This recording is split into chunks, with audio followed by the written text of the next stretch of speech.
Assalamu alaikum, dears, how are you? Assertiveness. Why to be assertive? What is the spirit of it? What do we lose if we don't become an assertive person? What can we achieve while being so assertive? And of course, finally, how can I and you become a more assertive person for a better life? This is the topic of our discussion today.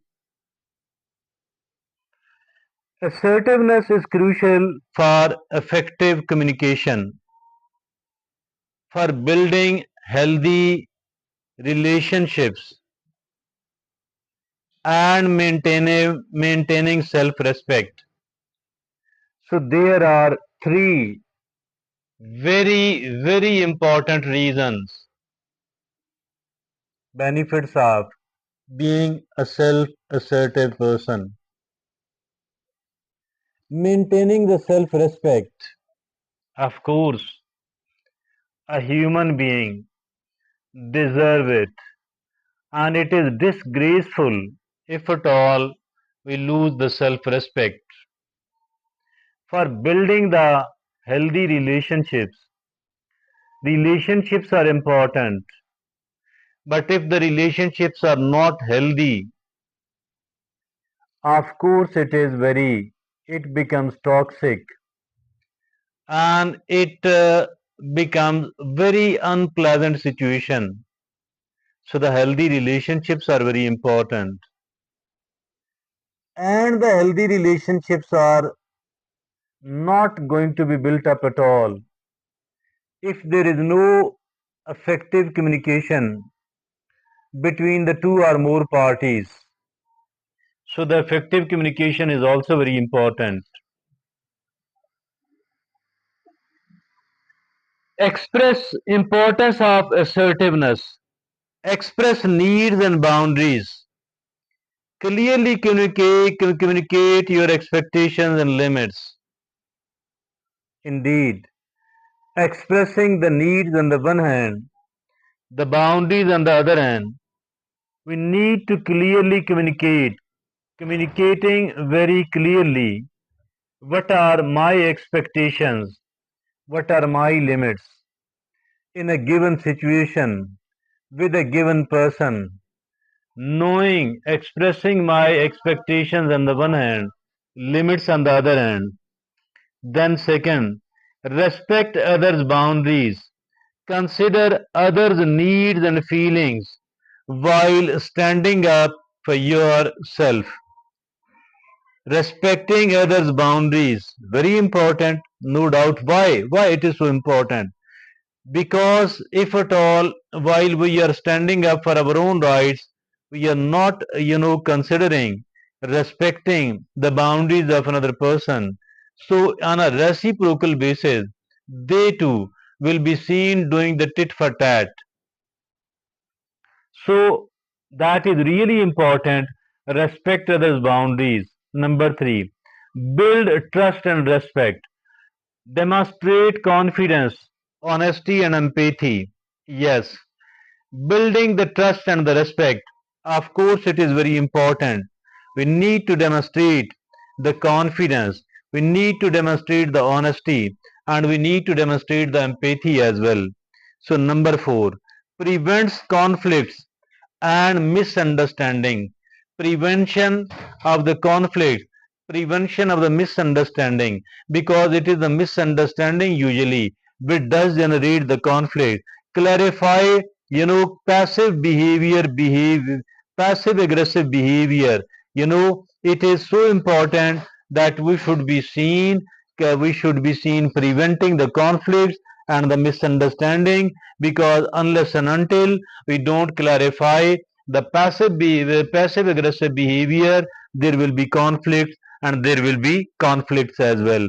Number 5, enhances self esteem and enhances self-confidence. Of course, the two of these are essential for a happy, for a satisfied, for a dignified life for each one of us.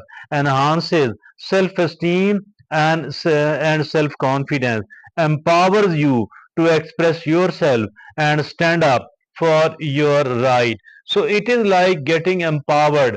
It is like getting empowered. It is like standing up for your own rights. So that is why it is so much important. Now the finally we need to know, how can I become an assertive person? How can I stand up for my own rights, for my own limits? That is why, number one, know your rights and needs.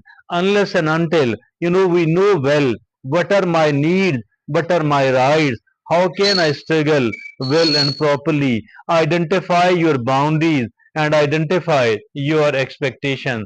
Knowing my expectations, knowing my boundaries, knowing my rights, knowing my needs. So that is essential. It is the number one thing. Once I decide to become a self-assertive person, once I become an assertive person. Number two, use I statements, express thoughts and feelings without blaming, or without blaming others.